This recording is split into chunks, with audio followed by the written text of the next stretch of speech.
Hey guys, John V from PhoneArena here. I'm live at MWC 2014 Barcelona, Spain, and I'm here at the Sony booth checking out the recently announced Sony Xperia Z2 Tablet. This is the updated model from last year's Z1 tablet, and there's a lot of really cool things going on with this. First and foremost, I gotta talk about the design here. It is just amazingly thin at 6.4 millimeters thick, so it's pretty thin when you think about it. Uniform too. There's no hump. It's uniform, completely flat. It has that distinctive Xperia design language that we're all familiar with. You got a little bit of a rounded corner around the edges. You have a very sturdy frame. It has like almost a rubbery texture to it. For the most part, matte finish, black slate from seeing here. It's also available in white from what I'm seeing, but nice clean finish, super lightweight. This is just amazingly lightweight too, at 439 grams, so you hardly feel it. And for holding something, if you're reading a book, it's going to be ideal just because there's not going to be a whole lot of weight with it. And on top of that, you have just everyone's going towards as minimal bezel as possible around the display. This one here has pretty large ones, but then again, it's nice in the fact that it's a good gripping area, whether it's in landscape or in portrait. So design, although looks kind of, it might look straightforward, but has a really nice sturdy construction, premium quality, and it's just super lightweight.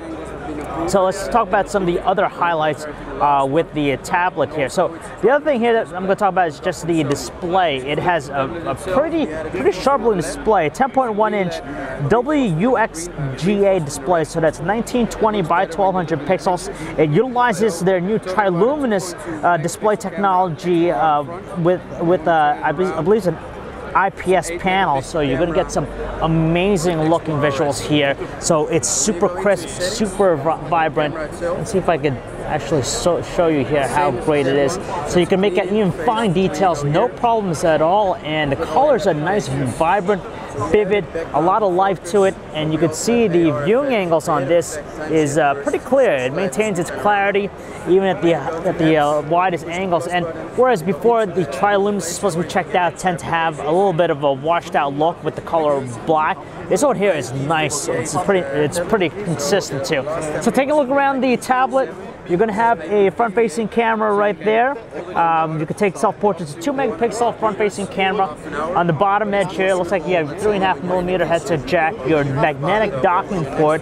They have like the speaker docking port that you can purchase that accompanies it, or you can purchase separately. On the left-hand side, you have the dedicated power button, and just like the Xperia models of late, it's raised and has a circular size. The volume control is nice and rigid, good distinctive feel, and feedback is great. On the top edge, it looks like we have, it's looking like maybe a microphone. You have the micro SD card slot, and I'm assuming this could be like an IR blast of some sort here. And in the back, you're going to have just a pretty much clean finish. You have the Sony logo right there, and it has a pretty beefy 8 megapixel camera with the Sony's Exmor RS sensor in there. So you can hopefully expect to take some amazing photos with this here. Now, as far as the processing power, it's utilizing an updated Qualcomm chip. It's a quad-core Qualcomm Snapdragon 801 processor, clocked in at 2.3 gigahertz with 3 gigabytes of RAM, and honestly, it flies exquisitely. So it's very smooth, very quick, responsive, fluid motions at all. Depending on your taste, you might like the Xperia UI here that's running. It's pretty much consistent that we see with all the Sony devices out there. But there's the experience for the most part is a familiar one. You have your home screen here, you have your app panel, and you have the core set of Sony applications like the Walkman app, visually pleasing, a lot of attention to the aesthetics of the UI here with Sony's take on Android. So in a nutshell, the amazing thing about the Sony Xperia Z2 is the thin design, spectacular. You have a premium finish to it, super lightweight, sturdy construction, definitely one of the more pleasing and visually pleasing looking tablets on the market, and it's going to be available shortly in a few weeks. No word on pricing, so we're going to keep an eye on that, but this is just a really delicate and amazing tablet. So if you want something that's high-end, thin, lightweight, and you know, something that slips away in your backpack. You want to check this guy out. Going to be available shortly, so if you want to learn more about it, you can check out our website, PhoneArena.com. It's John V. Thanks for watching.